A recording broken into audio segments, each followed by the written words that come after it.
Ang bidyong ito ay naglalahad ng mga impormasyon, mga kalaman sa pagkukumpuni ng iba't ibang mga bagay katulad ng cellphone, TV, DVD, at iba pang electronic devices.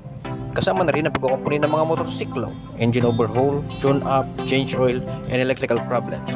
Kung bago ka pa lang sa aking channel ay inaanyayahan ko po kayong i-click ang subscribe button at ang bell icon para maging updated ka sa mga susunod na uploads natin. Nag-upload ako ng isa o higit pang videos kada linggo. Maraming salamat po. Well. Kamusta? It's Chard Timing TV and today ay magre-repair tayo ng Bluetooth speaker. Alright. So ang kanyang problema, wala na naman siyang charging pin, no? So karamihan sa ganitong mga Bluetooth speaker or di kaya ang mga cellphones ay nasisira yung charging pin or lumulubog kapag ka isinasaksak, no? So ibig sabihin mahuna yung pagkakakabit ng mga charging pin nila, no? So ang karaniwang issue ng mga Bluetooth speaker at saka yung mga China phones ay ang mga charging pins, no? So samahan nyo ako sa pagpapalit ng charging pins. Alright.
15 minutes later.